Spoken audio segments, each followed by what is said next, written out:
Alright, it's going on YouTube. It's the voice of reason here back with another narration. Or I haven't posted in probably like almost 2 years. I don't know, I just didn't really know what to actually do. But I've been convinced enough to actually continue to try to at least attempt to commit to this. Anyways, let's get into the story. The story is called Do Not Go Outside, Ignore All Cries for Help, No Matter How Human They Sound, written by JTB685. Do not go outside, ignore all cries for help, no matter how human they sound, shouted Alex's dad. He pulled the cellar door over and paused to look back, and locked this door behind me. The door slammed shut. Alex locked it, walked down the stairs and stood alone in the darkness, moonlight shining through a crack under the door. The basement was freezing cold. She looked around the room, nothing but junk. Toys from her childhood, broken furniture her dad had refused to throw away, stacks of books and newspapers in her grandparents' old possessions. She rummaged around and found her grandfather's recliner chair. Well, somewhere to sit at least, she thought. Alex dragged an old bike out of the way and pushed the chair toward the middle of the floor. She searched through the chest of her grandmother's belongings. Inside were a collection of porcelain figurines, some knitting needles, and a hand mirror. Alex picked it up, wiped some dirt away, and looked at her reflection. Over her right shoulder, she saw a blanket and some cushions, stashed underneath an old photo album. They stank and were covered in dust, everything was, but it was better than sitting there freezing. She reclined back on the chair, wrapped a blanket around her and tried to sleep.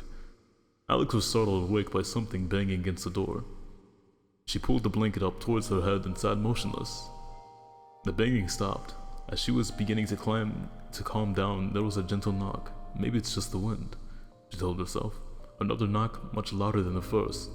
There was a knot in the pit of her stomach. She tried to stay calm and told herself over and over it was the wind.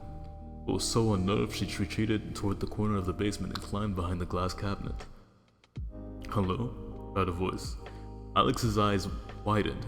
She crouched even further behind the cabinet. Hello? Is there anybody there?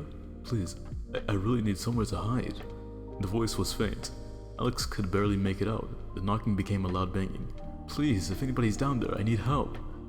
Alex's mind was racing. Who is this person? Why do they need help? Should I let them in? She thought. Her father's warning echoed in her mind, no matter how human they sound. Well, what did he mean by that? Alex noticed the moonlight shining through along the bottom of the door. Maybe if I get close enough I can see who it is, she thought.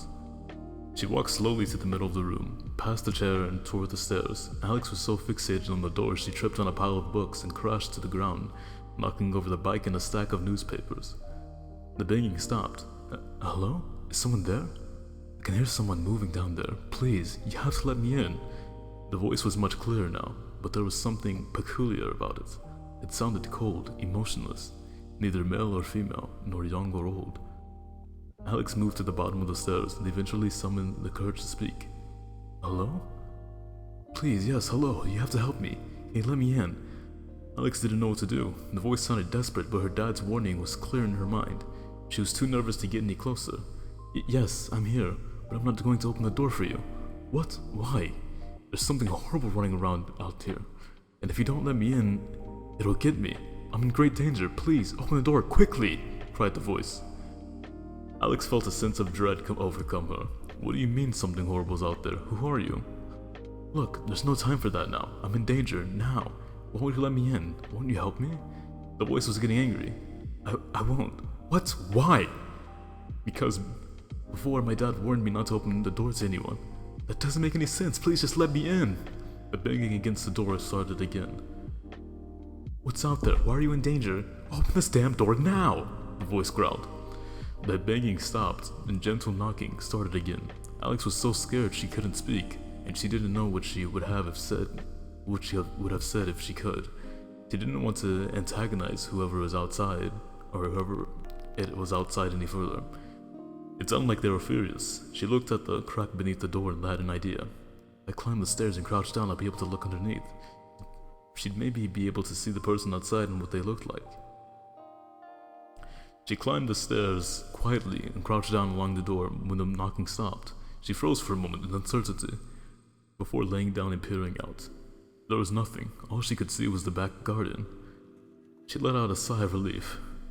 Maybe they were gone. She turned to walk down the stairs when there was another loud bang against the door. Alex jumped in fright and had to grab the railing to keep herself from falling. "Please, I'm begging you, let me in!" The banging continued, catching her breathing. Alex crouched down to look outside again. She still couldn't see anything. No feet, no legs, no anything. She saw nobody under the door, yet someone was furiously banging against it, begging her to let them in. Alex fought the urge to cry. "Please, I know you're there. I'm in terrible danger. How can you just sit there and not let me in?" Alex faced the door and tried to regain her composure. She had an idea. As the voice continued to plead for help, she crept down the stairs and opened her grandmother's old chest. She grabbed the hand mirror and returned to the door. "Please, please, please!" the voice begged as the banging continued. Alex lay flat on her stomach and nervously pushed the mirror under the door. She tilted and slid it around, trying to see as much as possible. No matter how she tried it, Alex couldn't see anyone. The pace of her breathing quickened, and she began to feel a tightness in her chest. "I am not opening this door. Before he left, my dad warned me not to open it for anyone. I don't know who you are, and I don't know why you're here. You shout about needing help and being in danger, but you won't explain why. But I told you, And besides, I can't see you underneath the damn door. You're hiding somewhere. I can see the back garden to that slit under the door with my mirror, but I can't see you. If you just want my help, then why are you hiding?" She pulled the mirror back and stood up. The voice began to laugh. "You're smart to keep the door shut. Your dad was right to warn you." The voice sounded calmer this time. It was almost whispering. "What do you mean? Who are you? I wasn't lying before. There is something horrible out here."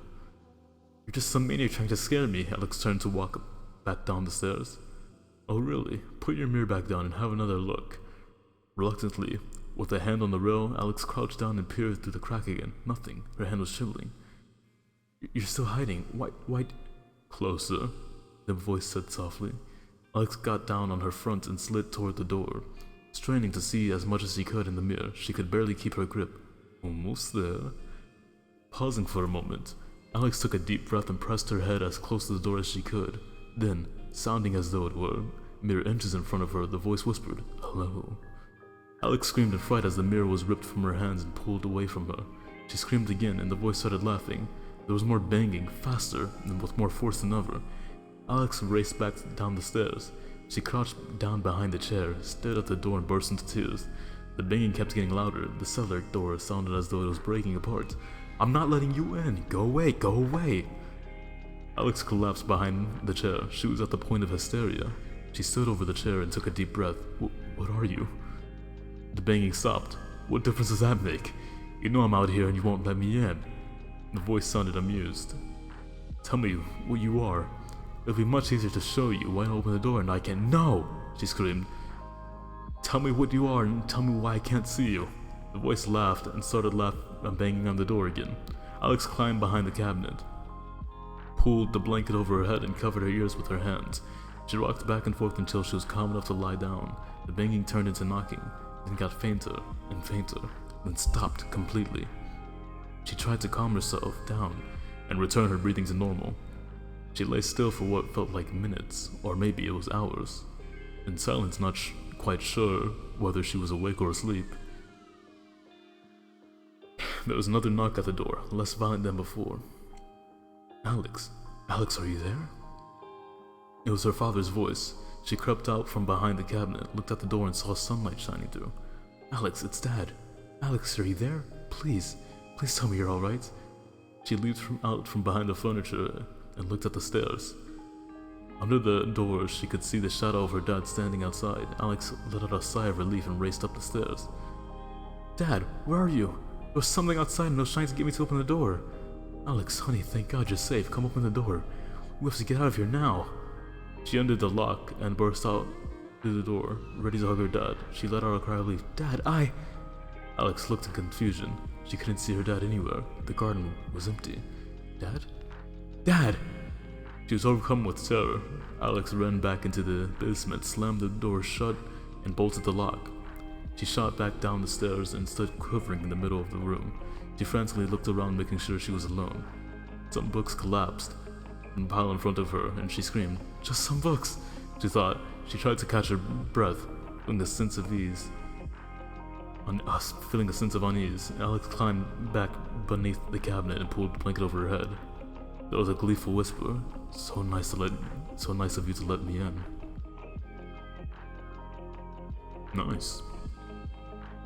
Alright, that was a pretty good story. Hope you enjoyed the video. I'll have the story linked in the comments below. Be sure to give a like to not just this video, but also give an upvote to the original author and the original posts. I'll be back with a new video next day. Hope you have a good night.